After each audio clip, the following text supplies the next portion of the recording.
Hi, I'm Cameron, 18 at the time, and the night I agreed to babysit for a little extra cash was the night my entire life detonated in slow motion. If I had known that answering Mrs. Miller's last minute, "Hey sweetheart, can you come watch the kids for a couple hours?" text would end with cops dragging me out of bed, a courtroom full of people treating me like a monster, and 7 months behind bars for something I didn't do.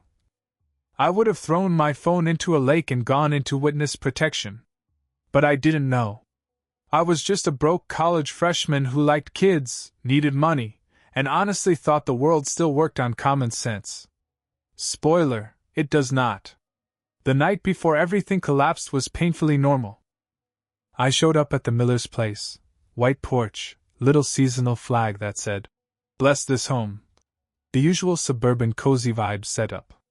The kids, Tommy and Emma, were already in pajamas, mid-cartoon marathon, covered in crumbs like happy little feral raccoons. Mrs. Miller was rushing around looking like she'd been styled by Pinterest but cursed by chaos. She gave me the rundown. Dinner done.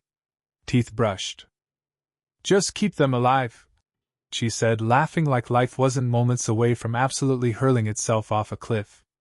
I didn't think twice when she mentioned her older daughter, Susan, might come home later. Susan, yeah? She was a walking red flag dipped in glitter. 19 years old, pretty, unpredictable, and obsessed with the idea that my polite friendliness equaled secret romance. She once cornered me during a babysitting shift and confessed her feelings. When I told her I wasn't interested, she detonated, full meltdown, tears, dramatic exits, the whole thing. Then a week later she acted like nothing happened. But that night she wasn't flirty, dramatic, or emotional. She was silent. She walked into the house sometime around 9, didn't say a word, didn't look at me, just stormed upstairs like a ghost filing a complaint against the living. I didn't follow her. Didn't talk to her. Didn't think about her. I cleaned up the kitchen. Put the kids to bed. Watched an episode of The Office. Mrs. Miller came home, paid me, hugged me, and said I was a lifesaver. I went home thinking that was that. I didn't know that a storm was already forming. That Susan, humiliated by my rejection months earlier, was upstairs rewriting the night in her head into something dark and dramatic enough to destroy me. I didn't know that when I fell asleep, my life was still whole. Because the next morning, with sunlight barely creeping through my blinds, I woke up to pounding. Heavy pounding. The kind of knocking that says, "Open this door or we'll remove it with force." I stumbled downstairs in sweatpants, half asleep. 2 police officers stood in my living room. My mom was crying. My dad looked furious in that. "I already think you're guilty." Way. And before I could ask a single question, one officer said my name and the other snapped cold steel around my wrists. "You're under arrest." I laughed at first. Actually laughed. Because how the hell could anyone think I did anything wrong? Then I saw the look on my mom's face. And suddenly, I wasn't laughing anymore. The police car smelled like sweat, disinfectant, and the end of my reputation. I kept waiting for someone, anyone, to say they'd made a mistake. That it was a misunderstanding. That they meant to arrest a different Cameron, maybe one who actually left the house last night and didn't spend the evening watching cartoons and sweeping up goldfish crumbs. But no. They booked me. Took my fingerprints. My mugshot. My hoodie. My freedom. Then they stuck me in a tiny interview room with a metal table and one-way glass, the kind of room you see in movies right before the innocent guy gets framed. A detective walked in with a folder so thick it looked like he was about to pitch me a conspiracy theory. He sat down, opened the folder, and said, "Cameron, we just need your side." I nodded. My throat was tight, but I forced the words out. "Side of what?" He looked at me for a long second, waiting, maybe hoping I'd crack, then leaned back in his chair. "About what happened last night with Susan Miller." My chest tightened. "What happened last night?" "She came home. Went upstairs. That's it."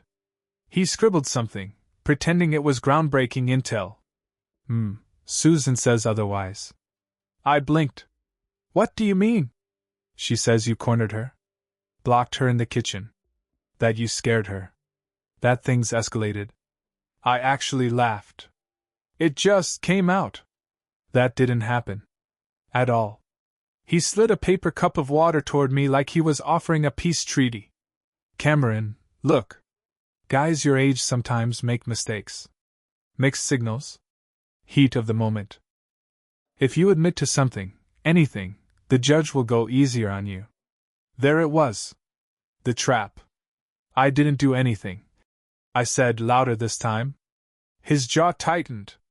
Susan's story hasn't changed once. And your story relies on a Ring camera that conveniently doesn't work. That was the first time I felt real fear. Because it meant they were already building the narrative. Guilty until proven guilty. He stood, collected his files, and left me alone with my heartbeat echoing in the room. Hours later, I was released on bail. My mom hugged me so tight I could barely breathe. My dad didn't hug me at all. The drive home was silent until he finally said, "What did you do?" I didn't do anything. Then why would she say it? I didn't answer. Because I had no idea how to convince someone who already believed the worst.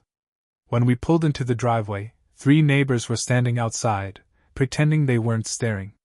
Mrs. Kinnear from across the street yanked her kids inside like I was radioactive. By the end of the week, everything was gone. My friends. My college classes. My job. The babysitting gig, obviously. People who used to smile at me were suddenly crossing the street when they saw me coming. My best friend Jason, the guy I'd known since 3rd grade, finally picked up one of my calls. And he said, "Dude, I can't be associated with this." My parents said. I hung up on him. Because I couldn't listen to that. Not from him. Home wasn't even safe. My dad kept pacing the living room like he was preparing to deliver a speech that would ruin my life.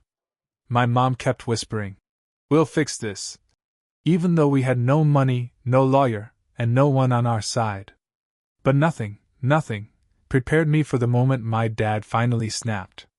He barged into my room late one night, eyes wild, jaw clenched. "You're done staying here," he said.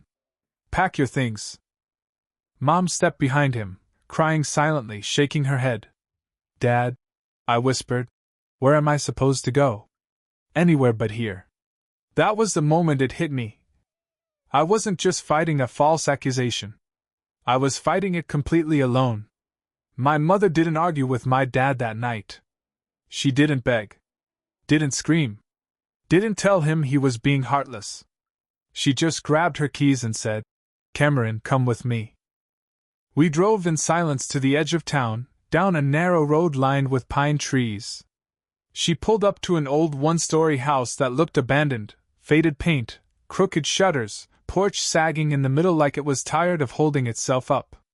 "This was your grandmother's," she said softly. "No one's lived here since she passed." She pressed a single key into my hand. "It's not much, but it's yours, for now." I didn't have the energy to argue. Or thank her. Or do anything except stand there, feeling like I'd been exiled from my own life. She helped me carry 2 duffel bags inside. It smelled like dust, old wood, and memories that didn't belong to me. Before leaving, she hugged me tighter than she ever had. "I believe you," she whispered. "No matter what anyone says." It was the first lifeline I'd had in days. Then she left. And the house swallowed me whole. The next weeks were a blur of fear, isolation, and the kind of silence that starts to eat your sanity from the inside. My mom brought groceries every few days. My dad never came once. Court hearings began, preliminary stuff, mostly. But the trial, that was the beginning of the nightmare. The courtroom was packed the morning I took my seat beside my worn-down public defender, Frank. He had the kind of posture that said he'd already lost, and was just waiting for paperwork to catch up. Across the room sat Susan. Hair tied back neatly. Sweater that made her look like a youth group leader. Eyes slightly glossy, like she'd practiced, subtle sadness, in the mirror. When she took the stand and started crying, the jury leaned forward like they were watching a movie. She told them I cornered her. Told them I blocked the doorway. Told them I said things that made her terrified. And the worst part? She said it all with perfect timing, every sniffle, every trembling breath placed exactly where it would do the most damage. I felt like I was drowning in someone else's script. Then came the character witnesses. People who didn't know me suddenly remembered bad vibes and strange feelings. A neighbor said, "I always thought he stared too long." A guy from high school said, "He was too friendly with kids." Someone from college randomly claimed I'd been withdrawn lately. Like being introverted was a crime. They turned silence into evidence, awkwardness into guilt, rumors into fact. When it was my turn to testify, I told the truth. Calm. Clear. Every detail. Frank tried to help.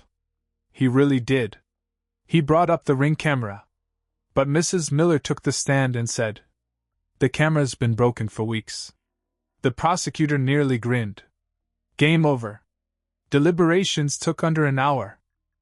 Not even enough time for a sandwich. When the jury filed back in, none of them would look at me. The foreman stood. "We find the defendant guilty." Just like that. My mom sobbed behind me. My dad didn't even stay. He stood up and walked straight out before the judge finished speaking. 4 years. The judge sentenced me to 4 years. I remember blinking, trying to understand the math. 4 years for a crime that didn't happen. For a lie. For rejecting a girl who couldn't handle the word no. 2 weeks later, they put shackles on my wrists and ankles, loaded me onto a bus, and drove me through prison gates that clanged shut behind me like the final punchline of a joke God wasn't done telling yet. I walked into hell that morning. And hell welcomed me like it had been expecting me. Prison doesn't ease you in. It hits you in the face the moment the gates slam behind you. The first thing I noticed was the sound. Constant, echoing, metallic. Doors slamming. Guards yelling. Men shouting back. It was like being dropped into a crashing ocean made of concrete and rage. I was 18. Soft-spoken. Bookish. Wrongfully convicted. I might as well have walked in wearing a neon sign that said, "Fresh meat. Easy target." They shoved me into intake, stripped me, sprayed me, photographed me, assigned me a number, not a name. Then they handed me a uniform that smelled like bleach and sweat and pointed down a hallway lined with cells. Within 3 days, everyone knew what I was. In 4. Babysitter. The worst rumor in prison.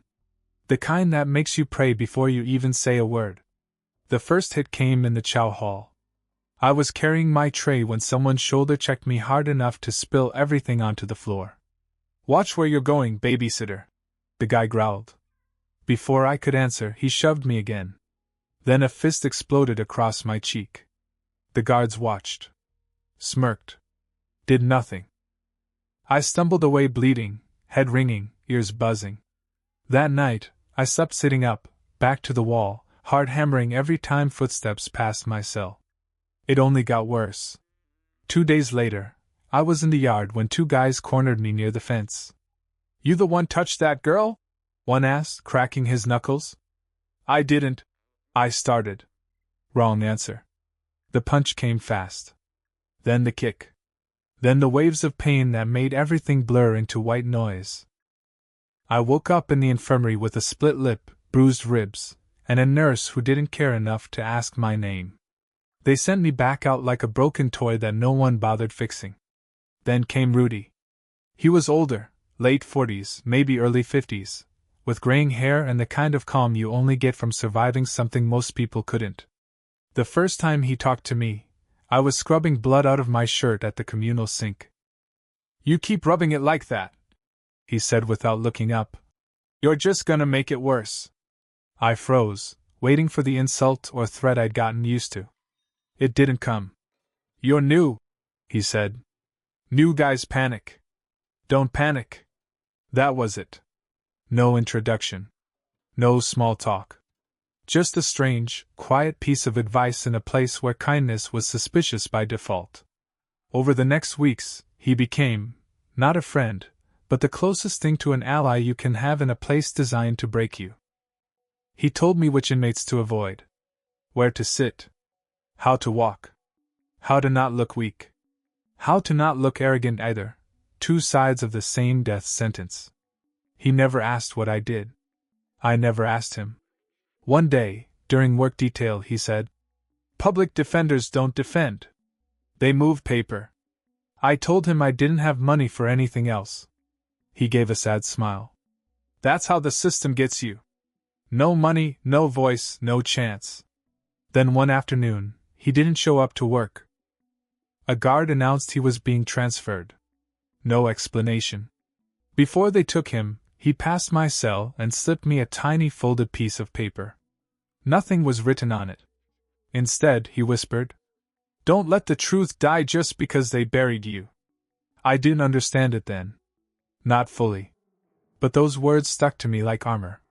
Because the truth was the only thing I had left. 7 months. 7 months of fights. 7 months of fear. 7 months of being treated like the monster someone else invented. 7 months of losing myself piece by piece. And then, one ordinary afternoon, everything changed. A guard walked up to my cell. "Carson. Visitor." I assumed it was my mom. She visited as often as she could, carrying hope in her eyes even when she had none left. But when I walked into the visitation room, my mom wasn't alone. Sitting beside her was a man in a sharp suit with a folder thicker than the detective's had been. He stood, extended his hand, and said, "Cameron, I'm Eric Wallace. I'm your new lawyer." I stared at him like he was speaking another language. Eric continued, "I reviewed your case. To be blunt, it's a disaster. The investigation was sloppy. The evidence was ignored. The timeline doesn't add up. And lucky for us, something surfaced." My mom started crying before he even said what it was. Eric opened the folder. "We have footage." My heart almost stopped. "What footage?" I whispered. He placed the folder on the table, tapped it once, and said, "A neighbor across from the Millers just returned home from being overseas. He has a cloud sync security camera that captured the Millers' driveway." He paused. "And it contradicts Susan's entire story." I felt everything inside me shift. For the first time in 7 months, I felt something that didn't hurt. Hope. Eric opened his laptop like he was unveiling a miracle. The video was grainy, nighttime, filmed from an angle no one had ever bothered checking. But it showed exactly what I'd been screaming into the void for months. Timestamp, 9:24 p.m. There was Susan, walking up the Miller driveway. Calm. Phone in hand. Texting. Not crying. Not shaking. Not sprinting away from a monster who supposedly cornered her an hour earlier. She wasn't even home when she claimed the assault happened. Eric hit pause. My mom covered her mouth with both hands. But he wasn't done. Click, he pulled up router logs. These prove her phone connected to the house Wi-Fi at exactly 9:25 p.m. And yours disconnected at 9:35. He clicked again. At 9:32, Mrs. Miller pulls into the driveway. Look. Another clip. Her car rolls into frame. Headlights sweep the walkway. She gets out, purse in hand, totally normal. And then, 10 minutes later, there I am walking out. Backpack over my shoulder. Calm. Normal. Heading to my car. No panic. No confrontation. No reason for her to be terrified upstairs. Everything Susan said under oath. Every tear. Every detail. Every dramatic pause. Was impossible. Eric leaned back in his chair, folding his hands.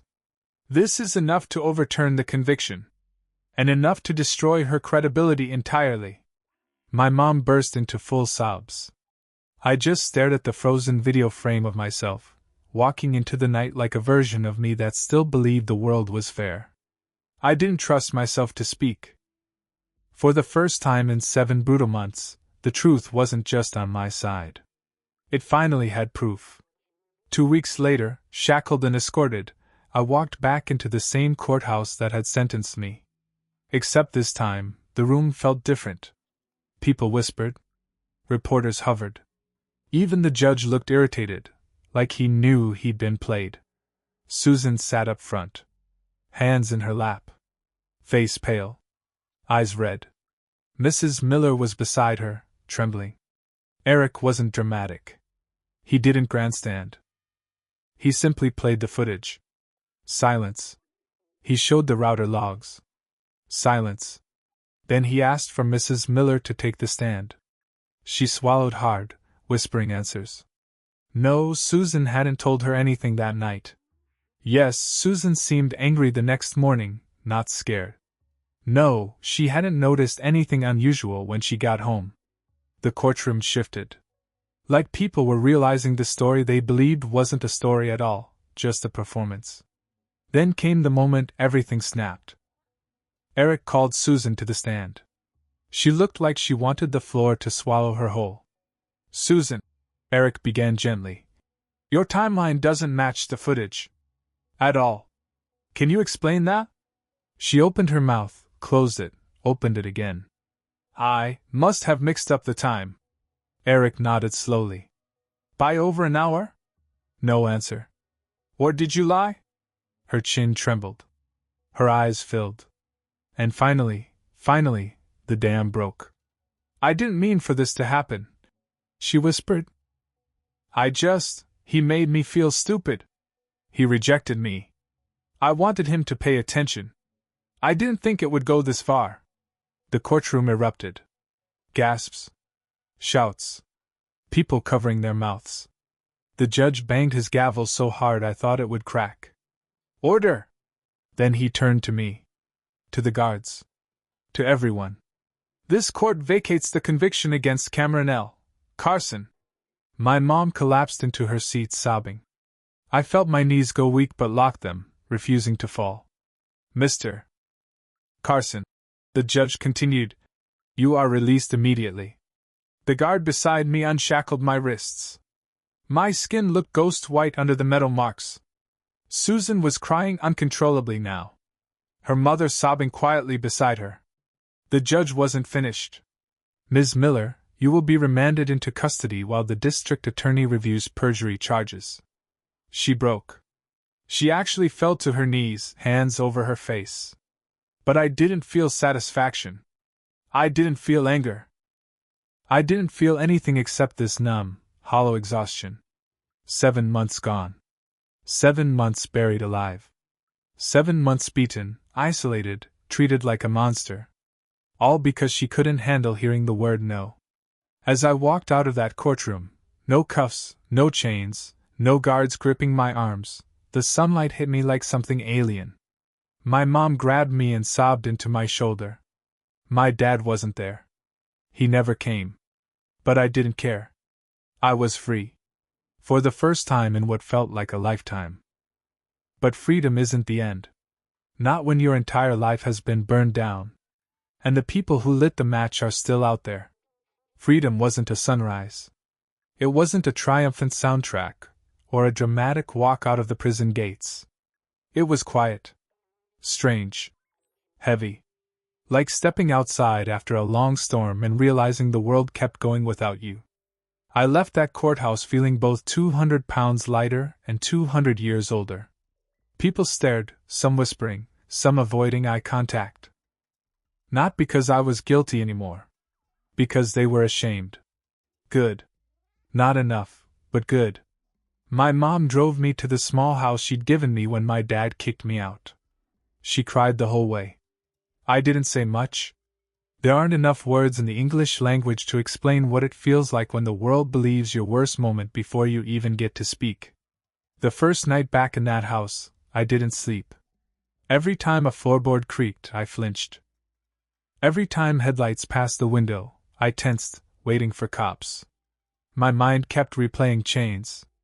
Doors. Fists. Voices calling me things I wasn't. Freedom is weird like that. It doesn't erase trauma. It just lets you feel it in a bigger room.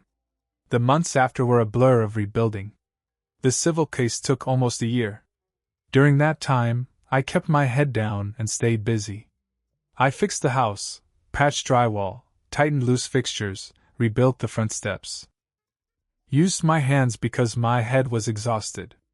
I started buying junked cars off classifieds. Fixing them. Selling them. Turns out therapy can look like grease under your nails. Mom visited often, bringing food, cleaning, sometimes just sitting beside me because silence felt safer than talking. Dad stayed gone.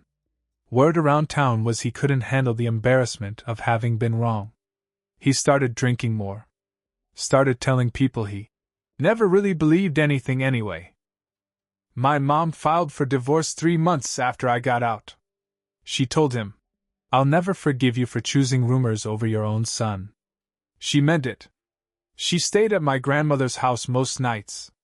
Sometimes we'd eat dinner together on the porch, paper plates, cheap takeout, cicadas humming in the background. She'd say, "I'm proud of you." And I'd pretend I believed her. The civil trial against Susan was the first time in a long time I walked into court without fear crawling up my spine. She looked different, smaller somehow. Trying to hide behind a black suit and a lawyer who looked like he regretted taking the case. She tried her little crocodile tears again. They ruined my life online. People harassed me. I lost friends. I wanted to laugh. I didn't. Eric was calm but brutal. He walked the judge through the camera footage, router logs, her confession under oath. Then he asked just one question. "Did you knowingly file a false police report that resulted in Cameron Carson's imprisonment?" She hesitated. Then whispered, "Yes. That was it. Game over." The judge ruled in my favor, significant damages.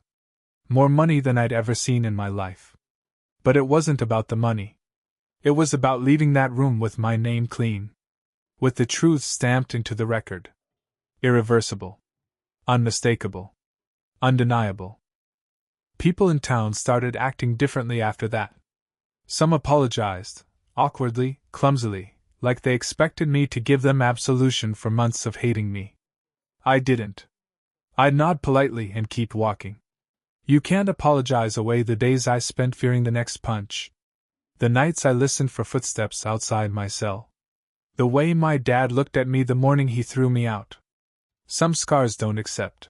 Sorry. As for Susan? She took a plea for the perjury charges. 5 years probation. Mandatory counseling. A record that'll follow her everywhere. Good. She didn't get prison time. But she'll never escape what she did. Same as me. Except my scars were earned. Hers were made of lies. And Rudy? I never saw him again. But I think about him a lot, his last words. "Don't let the truth die just because they buried you. It's the reason I fought. The reason I write. The reason I survived. Because the truth isn't automatic. You have to dig it up. Drag it into the light. Hold it there even when people try to turn away. Today, I'm rebuilding. Still in the little house by the pine trees. Still fixing cars for cash. Still working on college classes online, quietly. Some days are good. Some days aren't. But every morning, I wake up in a bed that isn't a steel slab. In a room that doesn't echo with yelling. With no chains on my wrists, no guards at the door, no eyes watching me like prey. And that's freedom. Not the fireworks kind. The quiet kind. The kind you earn back one breath at a time. The truth nearly died. But I didn't. And that's enough to start over.